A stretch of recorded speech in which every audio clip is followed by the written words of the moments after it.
Assalamualaikum warahmatullahi wabarakatuh. Hai guys, kembali lagi ke channel YouTube saya Retna Widya Stutik dari kelas 2A Pendidikan Matematika. Di sini saya akan menjelaskan tentang karakteristik dan perbedaan individu pada peserta didik usia sekolah menengah ditinjau di berbagai faktor.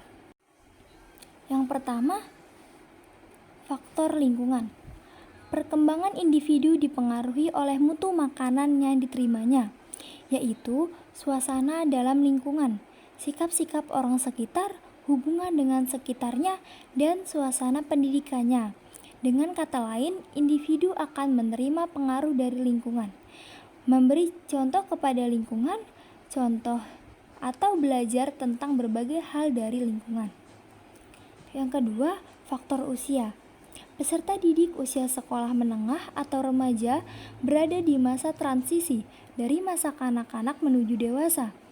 Mereka sedang mengalami berbagai perkembangan fisik, kognitif, emosional, dan sosial yang signifikan. Oleh karena itu, karakteristik dan perbedaan individu pada peserta didik usia sekolah dapat dipengaruhi oleh tahapan perkembangan yang sedang mereka alami. Yang ketiga, faktor budaya. Perkembangan budaya antara peserta didik juga dapat mempengaruhi karakteristik dan perilaku mereka. Misalnya, nilai dan norma-norma yang dianut oleh keluarga atau masyarakat tempat tinggal dapat mempengaruhi cara peserta didik memandang dunia dan memahami peran mereka dalam masyarakat. Hal ini dapat mempengaruhi cara mereka berinteraksi dengan teman sebaya dan orang dewasa di lingkungan sekolah. Yang keempat, faktor bahasa. Bahasa yang digunakan dalam lingkungan sekolah, seperti bahasa asing atau bahasa daerah, dapat mempengaruhi kemampuan peserta didik dalam mengikuti pelajaran dan berinteraksi dengan teman sebaya dan orang dewasa di lingkungan sekolah. Yang kelima, ada faktor kesehatan mental. Faktor mental peserta didik juga dapat mempengaruhi karakteristik dan perbedaan individu mereka. Peserta didik yang mengalami masalah kesehatan mental seperti kecemasan, depresi, atau gangguan perilaku dapat memiliki perbedaan dalam cara mereka memandang dirinya sendiri, berinteraksi dengan lingkungan sekitar, dan memahami tuntunan akademik dan sosial di sekolah.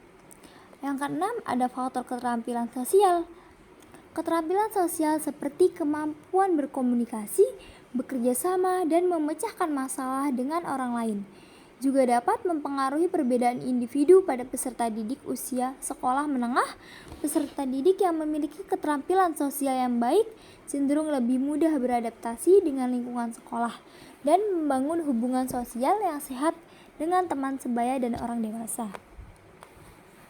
Yang ketujuh, ada faktor ekonomi. Kondisi ekonomi peserta didik juga dapat mempengaruhi karakteristik dan perbedaan individu mereka.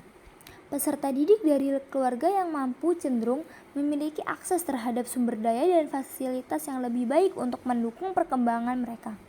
Sementara peserta didik dari keluarga yang kurang mampu dapat memahami kesulitan dalam mendapatkan akses terhadap sumber daya dan fasilitas tersebut.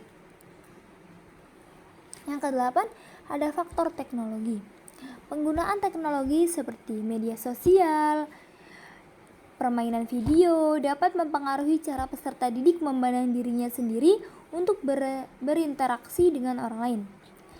Teknologi juga dapat mempengaruhi kemampuan peserta didik untuk berkonsentrasi dan belajar dengan efektif di sekolah. Yang kesembilan, faktor minat dan bakat. Peserta didik usia sekolah menengah juga dapat memiliki minat dan bakat yang berbeda-beda dalam berbagai bidang seperti seni, olahraga, sains, atau humaniora.